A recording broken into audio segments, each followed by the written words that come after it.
की வெற்றி வெற்றி शिरडी साई बाबा महाराज की வெற்றி வெற்றி ஜெயம் ஜெயம். அன்பார்ந்த புண்ணியாத்மாக்களே, இன்றைக்கு மகேஷ் அவர்கள் शिरडी சாய்பாபாவுக்கு கோயில் கட்டினவர். கோயில் கட்டி வழிபாடெல்லாம் நடத்திக்கிட்டு இருக்கார். ஒரு தடவை அவர் வீட்டுக்கு போகணுன்னு சொல்லி பார்த்தா வீட்டுக்கு முன்னால் அற்புதமான ஒரு கோயிலை அமைத்து அதில் பூஜைகள்லாம் பண்ணிக்கிட்டு இருக்கார். அவர் பூ வியாபாரத்தில் தோவாளை இல்லை முன்னணியில் இருக்காங்க. அதே போல் கேரளாவிலேருந்து ஆர்டர் வரும்போதெல்லாம் நல்ல முறையில் கட்டி அவர் நல்ல பேரும் புகழமோடு இருக்காங்க. இங்கே வரும்போதெல்லாம் பகவானுக்கு பூ மாலைகள் சாத்தி அவரே கட்டி எல்லாம் கொடுத்து எல்லாம் பண்ணுவார். அப்படிப்பட்ட திருத்தொண்டர் பகவானுடைய அருள் குழந்தை ஒரு ஆறு மாதம் இருக்கும். என்ன வந்து அந்த 4 மாதம் இருக்கும். 4 மாதம் இருக்கும். வந்து அது வர முடியாது. தொழில் அவ்வளவு கான்சன்ட்ரேஷன் பண்ணணும். அப்படிப்பட்ட மகேஷ் அவர்கள் இன்றைக்கி வந்திருக்காங்க. வந்தது மட்டுமில்லை, அவருக்கு சுவாமி கனவுல போய் நான் செல்வகுமார் 3 பேரும் அப்படி போனது போல் அவர் அங்கே காட்சி கொடுத்துருக்காரு. காட்சி கொடுத்து இங்கே திருப்பணி நடக்க எல்லாம் அதில் தெரியுதான் அவருக்கு. அதை பற்றி மகேஷ் அவர்கள் சொல்லுவார். பெரிய புண்ணியாத்மா.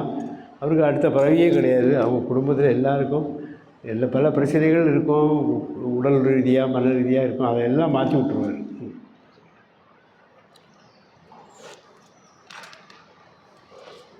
வகிராம் சரத்குமார் ஜெயகுராயா ஓம் சாய்ராம். எல்லா பக்தர்களுக்கும் வணக்கம்.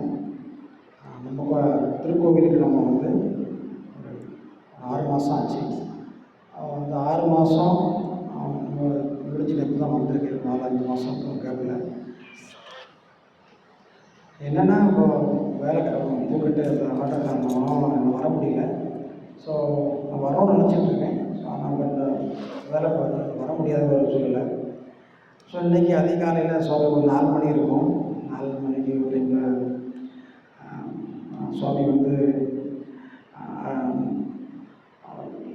சுவாமியோட மிகப்பெரிய ஒரு அடியவர், தெரியும், எல்லாருமே தெரியும், அருள் குழந்தை ராம ரிஷி பொன் காமராஜ் சுவாமி அவங்களோட ரூபத்தில் சுவாமி வந்தாங்க. சுவாமி வந்து மந்தியில் சாப்பிட்டு இருக்கிற மாதிரி ஒரு காட்சி. இந்த காட்சியில் சிவகுமார் சுவாமியோட வந்து சாப்பாடு நான் வந்து அவங்களுக்கு வந்து பரிமாறிட்டு இருந்தாங்க. நான் பக்கத்தில் வரும்போது சிவகுமார் சுவாமி வந்து மகேஷ் வந்திருக்கேன் அப்படிங்கிறவங்கள. அப்போ அந்த டைமில் சுவாமி கோபமாக என்ன பார்க்குறாங்க. கோபமாக பார்த்து ஏன் இவ்வளோ நாளாக வரல அப்படிங்கிறத சுவாமி பதிவு பண்ணுறாங்க. அந்த விஷயத்த ஏன் இவ்வளோ நாளாக வரல அப்படிங்கிறத. அப்போ நான் வந்து எனக்கு வேலையாக இருந்துச்சு, அதனால வர முடியல அப்படின்னு சொல்ல முடியல. சரி போய் பாருங்க அப்படின்னு சொல்லி கை காட்டி விட்றாங்க. ஸோ அங்கே பார்க்கும்போது எல்லாம் கட்டிட வேலையெல்லாம் நடந்துட்டு இருந்த மாதிரி தெரியுது.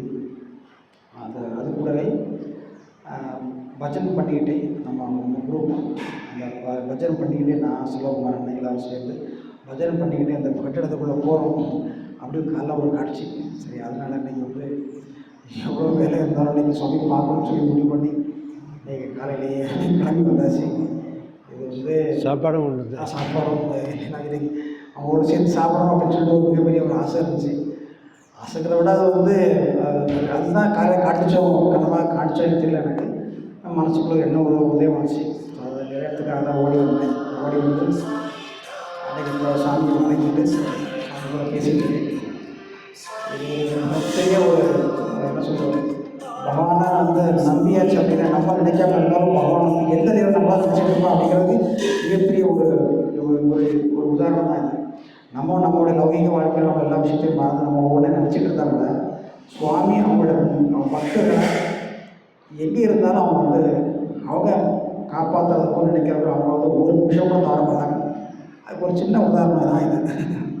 என்ன சொல்கிறதுனா, நம்மள மாதிரி எளிய அடியவர்கள் நம்ம வந்து ஒரு நாளைக்கு எத்தனை நிமிஷம் நம்ம கிடைக்கும்போது நம்ம சின்ன ஒரு நிமிஷம் கூட நம்ம வந்து சுவாமி நினச்சாலே போகும்.